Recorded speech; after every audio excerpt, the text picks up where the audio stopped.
Hello mga kadarwikans! Welcome back po dito sa Gandara SRU channel and isang mapagpala at magandarang gabi sa inyong lahat.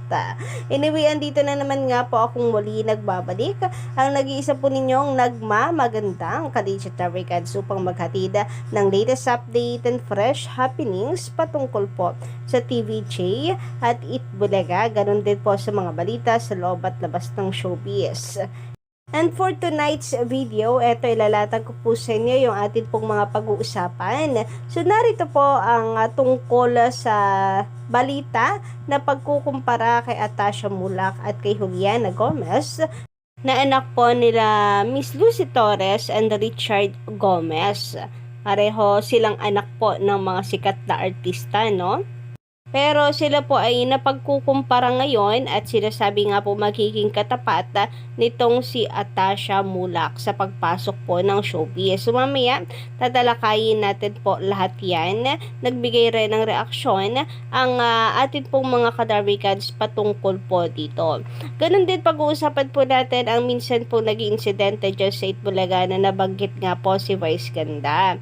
Paniguradong si Vice daw po kasi, ibabanggitin ito sa Showtime. Ang tanong nga lang daw, is papayag kaya ang GMA Network? Di kaya malintikan ito pong si Vice Ganda. Kung totoo, nakasama po ito sa kanilang kontrata na bawal of course banggitin, ipromote ang kalaban na show ng GMA Network.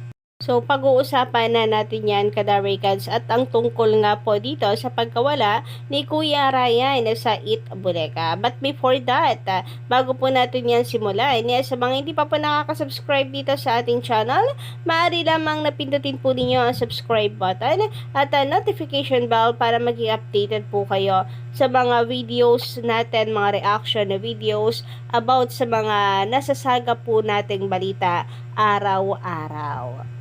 So kanina, ito po yung mga kaganapan na sa Itbulaga. Makikita po ninyo ang kulitan nila Bossing, nila Tito Sen at ng mga digitarwikans na nila Raisa. Kitang-kita po natin yung closeness po talaga nilang lahat. Kaya doon sa mga nagsasabi no, na kung ano-ano, dahil po doon sa nahuli cam nung nakaraan, ay ito po ang patunay na ang inyo pong mga kotob at paninira sa Itbulaga ay isang napakalaking fake news. Samantala, sabi naman dito ni Miss Mary Pavrowa, magandang gabi. Shoutout din po sa inyo kung nanonood kayo ngayon.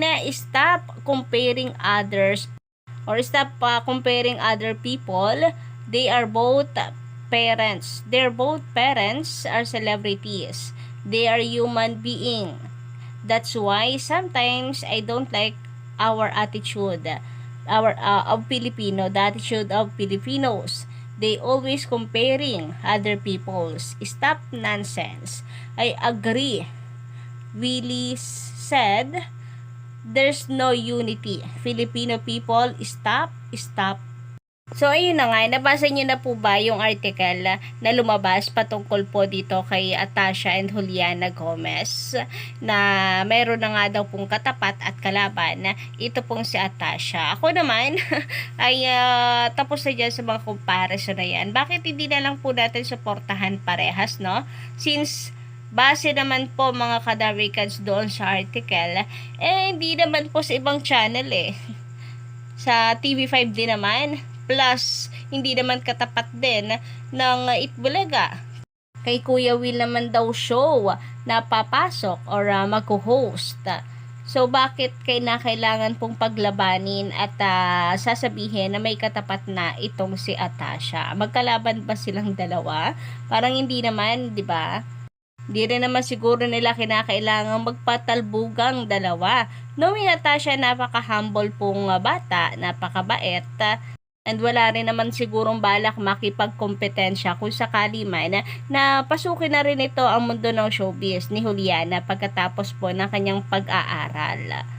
So, yun lang. Kung sa TV5 din naman at saka kay Kuya Will na programa, papasok ito pong si Juliana, ano po or nasaan dun po yung sinasabing magiging kalaban ito ni Atasha.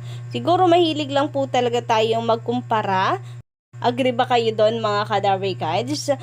Basta ako, ang suporta ko kay Atasha 101% bilang isang legit Daver Guides.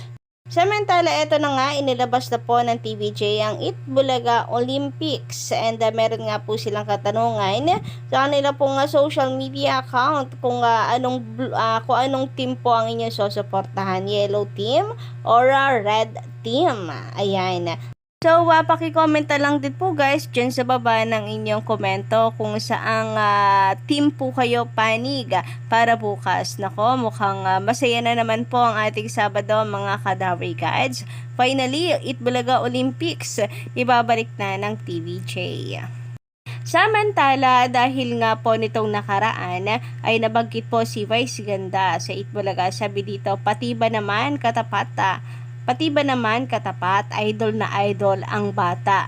Or ng bata si Vice, si Mimi Vice. Total naman, walang bad blood sa pagitan ng Itbulaga at It's Showtime. I hope na pagbalik ni Vice, galing bakasyon, babanggitin yan. And sa ngayon, wala pa po ako nababasa mga Kadaver Guides na wala pa akong nababasang naulit or nabanggit ni Vice Ganda ang tungkol po sa insidenteng ito ng Itbulaga. Katulad ng sinabi doon na sana banggitin nga po ni Vice Ganda yan sa Showtime. Sa ngayon, wala pa ako naririnig. Kayo ba? Meron na ba kayo nabalitaan? And wala namang kaso mga Kadaver Guides kung hindi po ito banggitin ni Vice Ganda doon sa Showtime. Hindi rin naman kailangan mga Kadaver Guides. And baka nga malintikan pa itong si Vice kung sakasakali po na bawal ito sa kanila. O nasa kontrata nila yan since sila po ay nakikipamahay lang sa GMA Network. Yan din kasi yung sinasabi po ng mga netizens patungkol dito sa mga maaring bagay na hindi po pwedeng gawin ng Showtime. Like yung pagpopromote ng kapamilya shows. Alam naman kasi natin na sa TV5 po yan umeere, kalaban po ng GMA.